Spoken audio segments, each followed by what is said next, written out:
구속사 5분 메시지. 오늘의 말씀은 구속사 시리즈 제5권 영원한 언약의 약속 내용 중 제3기에 기록되지 않은 왕들의 역사 여호야김 첫 번째가 되겠습니다. 여호야김은 동생인 여호아스를 대신하여 남유다의 제18대 왕이 되었습니다. 여호야김의 이름의 뜻은 여호와께서 일으키신다가 되겠습니다. 첫째로 여호야김은 욕심이 가득한 폭군이었습니다.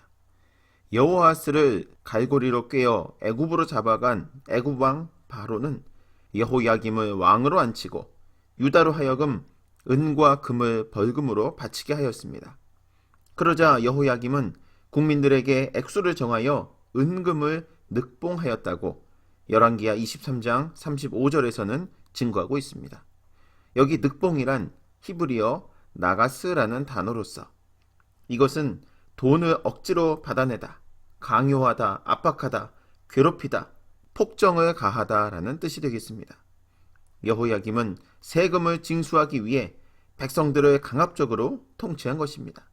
그런데 문제는 백성들에게 이러한 희생을 요구한다면 여호야김이 왕으로서 솔선수범해야 하는데 정반대로 애굽에 벌금을 바치고 남은 돈으로 자신의 호화로운 궁전을 지었다는 것입니다. 여호야김은 나라가 망하는 위기 가운데에서 게다가 설상가상으로 애굽에게 엄청난 물질을 바쳐야 하는 국난 속에서도 왕궁을 화려하게 치장하여 자신의 왕권을 과시하려는 헛된 사치와 안일함에 사로잡혀 있었던 것입니다. 두 번째로 여호야김은 선지자를 핍박하고 하나님의 말씀을 불태우는 잔인한 왕이었습니다. 여호야김 당시 우리야 선지자는 예레미야의 모든 말과 같이 예루살렘 성과 그 땅의 멸망에 대하여 예언하였습니다. 그러자 여호야김은 그 예언이 흉한 예언이어서 그런지 우리야 선지자를 죽이려 한 것입니다. 우리야는 이 소문을 듣고 애굽으로 피신하였지만 여호야김의 신하들이 애굽으로 들어가 우리야를 여호야김 왕 앞으로 데려왔습니다. 그러자 여호야김은 칼로 그를 죽이고 그 시체를 평민의 묘실에 장사하였다고 예레미야 26장 23절에서는 말씀하고 있습니다. 그리고 당시 예레미야가 하나님으로부터 계시를 받은 말씀을 말하면 바룩이 그것을 기록하고 낭독하였습니다. 그때 방백들은 바룩이 전한 모든 말씀을 들었는데 너무도 놀라서 이 말씀을 왕에게 고해야 한다고 의견을 모았습니다. 그러자 왕궁에까지 하나님의 말씀을 기록한 두루마리는 여후디라는 사람을 통해 여호야김 왕과 왕의 곁에 선 모든 방백들의 귀에 낭독되었습니다.